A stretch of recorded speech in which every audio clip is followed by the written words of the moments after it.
اچھا آپ کے ساتھ کبھی کسی آرٹسٹ نے پرینک کیا ہو یا بھابھی کے ساتھ کسی کو کہا ہو کہ کیسر پیا کی فلاں کے ساتھ دوستی ہے, بھابھی نے سچ سمجھ لیا ہو, کبھی کوئی ایسا پرینک یہ ہوا؟ پرینک نہیں, یہ لوگوں نے حقیقت میں کیا میرے ساتھ, گھر خراب کرن دی وجہ نہ گھر, کیونکہ اللہ کا شکر ہے میں ایک فیلڈ میں, Really؟ ہاں میں انہیں آپ کو بتا نہیں سکتا کہ میرے یہ دوست ہیں, میرے بھائی ہیں, ان کو پتہ ہے میرا کہ میرا ایک نا جو رسپیکٹ ہے نا فیلڈ میں وہ الگ ہے. میں نے تو آپ کے ساتھ کام کیا ہے اور میں یہاں پر بتانا چاہوں گی کہ میں نے one of the best experiences so for, اتنی رسپیکٹ, اتنا خیال, اتنا مطلب جس طرح کوئی فیملی ممبر کے ساتھ آپ کام کرتے ہیں, اور not just because of the show کے علاوہ بھی اگر کوئی چیز ہے ہم نے ڈسکس کرنا, ہم نے, اور اتنی رسپیکٹ کے ساتھ, اتنی پریسٹیج اور آنر کے ساتھ میں نے کام کیا ہے. اور کیسر پیا جو بھی ان کا آن اسکرین ہم دیکھ رہے ہوتے ہیں وہ چل رہا ہوتا ہے تھوڑا سا, وہ آپ کر رہے ہوتے ہیں نا جو آپ کی سیلیبریٹیز, ہاں جی, لیکن وہ ایک وہ اسکرین کی ڈیمانڈ ہے یا وہ شاید ان کا کیریکٹر ہوتا ہے اس وقت. ریئل لائف میں جو لوگ ان کے ساتھ کام کرتے ہیں, میں اگر اپنا بتاؤں تو my experience was wonderful, being a female, amazing experience, اور بہت عزت مجھے ملی, اور آپ نے بہت کمفرٹیبل, میں نے بہت کمفرٹیبل ہو کے کام جی. کیا. میں صرف یہ کہنا چاہتا ہوں جیسے فیلڈ میں نا اللہ مقام, عزت اللہ دیتا ہے, لوگ جیلس ہوتے ہیں, میں کہتا ہوں کہ مجھ سے جیلس نہیں ہوتے, یا فریز سے نہیں ہوں گے, یا احمد صاحب سے نہیں ہوں گے, وہ اللہ کی رحمت سے جیلس ہوتے ہیں, وہ اللہ سے جیلس ہو رہے ہوتے ہیں, اپنا بیڑا گرک کر رہے ہوتے ہیں. اور میں نا سروائیو کرنے لگ گیا سارا کچھ ماشاءاللہ. پھر کچھ اپنے ایسے دوست تھے جنہوں نے میری شادی ہوگی, میرے گھر جا کے انہوں نے کہا جی اس کے ساتھ ایسے ہے.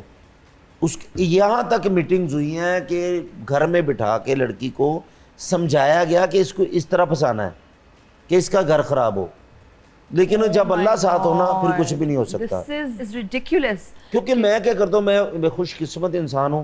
فیلڈ میں اگر کسی کو کوئی مسئلہ, پرابلمز, کوئی خوشی غمی کسی کو ہوتا ہے تو حامد صاحب کو پتا ہے سر, سب سے پہلے مجھے فون آتا ہے. مجھے ابھی بیٹھ کے اتنی کاؤنسلنگ کر رہے تھے, اچھی شادی نبھانے کی ٹپس بتا رہے تھے, اور ہم بریک میں ابھی یہی ڈسکس کر رہے تھے کہ کس طرح سے گھر چلانا ہے, گھر بسانا ہے. یہ تو اس میں ہوتا کیا ہے کہ لوگ جیلس ہوتے ہیں نا, آپ خوش ہیں نا, لوگوں سے آپ کی خوشی برداشت نہیں ہوتی, ٹھیک ہے نا. ہم کیا کرتے ہیں, وہ نال ہے جی دیکھیا میں نے, مطلب بیوی کو اتنا کہنا, بیوی نے ساری زندگی اس کا پیچھا نہیں چھوڑنا. اب پھر میں آپ کو ایک بات بتا رہا تھا فرید, کہ جب وہ سارے ہوا نا میرے گھر میں, لیکن اللہ کا شکر ہے کہ میری وائف میرے گھر کو اس نے جنت بنایا ہوا ہے, مجھے کوئی پرابلم نہیں ہے, کوئی مسئلہ نہیں ہے. جس طرح میں اپنی زندگی چاہتا ہوں میری ویسے زندگی ہے, ماشاءاللہ. میں ڈرتا نہیں ہوں, نہ کہ ڈر کی وجہ سے کہہ رہا ہوں, نہیں, میں ان کی عزت ضرور کرتا ہوں. تو اس نے کبھی شک نہیں کیا, لیکن جب بیوی کو کہا جاتا ہے نا تو وہ اس کے ذہن میں ضرور آتا ہے. اس نے تحقیق کی, پھر اللہ کا شکر یہ ہوا کہ میں نے پھر لڑکی کے ساتھ کام کرنا چھوڑ دیا جو لوگوں کے ساتھ ملی تھی. لاسٹ پہ مجھے ایسا ہے کہ اب وہ لڑکی کام نہیں کرتی فیلڈ میں. اچھا. اس کا باپ میرے سامنے ہاتھ جوڑ کے کہتے ہیں کیسر پتر سن معاف کر دینا, اسی کسے دیاں گلاں چ آ گئے. بس یہاں تک لوگ جاتے ہیں کہ آپ کا گھر خراب ہو جائے, آپ ٹینشن میں آ جائیں. بھابھی پھر پورا ٹائم انہوں نے اپنی ریسرچ کی, انہوں نے دیکھا کہ میرے ہسبینڈ تو ایسے ہیں ہی نہیں. ہاں بالکل. ابھی کبھی شک کرتی ہیں کس سے بات کریں, فون چیک کرتی ہیں؟ نہیں, انہوں نے ذہن چ کہ میں انہوں منہ نہیں لاؤندی تے انہوں کنے لاؤنا, یہ چیزیں ہو جاتی ہیں. اچھا پائن تہاڈا بھابی نے کدی موبائل پھڑ کے کھولیا ہوئے؟ نہیں. اچھا آپ کو سچ بتاؤں, پاسورڈ پتہ ہے بھابی کو؟ اللہ جانتا ہے اسے میرے پاسورڈ کا بھی نہیں پتا. اچھا اسے میں نے بتایا بھی 3-4 مرتبہ, یاد ہی نہیں رہتا ہوگا اسے, یاد ہی نہیں رہتا. نہیں, اس نے بڑا کچھ کیا بھی ہوگا, تحقیق کی ہوگی. ایک مرتبہ چلو واقعہ بتا دیتا ہوں. جب یہ واقعہ ہوا نا تو میرے ابو زندہ تھے, تو میری وائف نے ابو سے بات کی, وہ دوستوں کی طرح تھے, ایسا پیارا رشتہ تھا کہ میں بتا نہیں سکتا تھا. تو میرے ابو کو انہوں نے کہا کہ مجھے شک ہے, اس طرح مجھے کو بول کے گیا اس طرح, تو مجھے کچھ شک ہے. ابو کہتے پتر ہے, میرا پتر انجدہ ہو نہیں سکتا, حجی بڑا کچھ کیا ہے, اللہ معاف کرے میں. تو انہوں نے کیا کریں پھر, ابو اور میری وائف ساتھ مل گئے.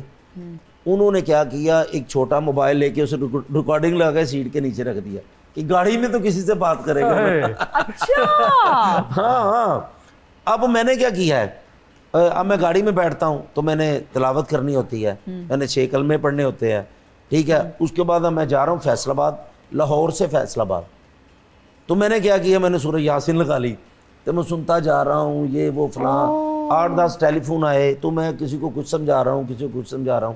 وہ جب میں واپس آیا ڈرامہ کر کے, تو انہوں نے موبائل نکالا گراج میں کھڑے سارا 3-4 گھنٹے لگا کے سنا تو اس کے بعد میرے والد صاحب نے کہا پتر ہون ہوتے شک نہ کری واہ. تو میں آگے بھی شاید یہ ذکر میں نے کیا ہے کہ خدا را جب آپ کی شادی ہو جاتی ہے نا پھر آپ کے گھر بیٹی پیدا ہو جاتی ہے, بیٹی پیدا, میری پہلی بیٹی ہوئی تھی نا, تو اس کے بعد میں اپنی بیوی کی عزت اس لیے کرتا ہوں, اس لیے اسے تحفے دیتا ہوں, اس لیے اس کا خیال رکھتا ہوں کہ تاکہ میری بیٹی کی جب شادی ہوگی اس کے ساتھ بھی ایسا ہی عمل ہو. اگر میں کسی کی بیٹی کے ساتھ زیادتی کروں گا نا تو یہ سچی بات ہے کل آپ کی بیٹی کے ساتھ بھی ایسا ہی ہوگا. بے شک, بہت اچھی آپ نے بات کی.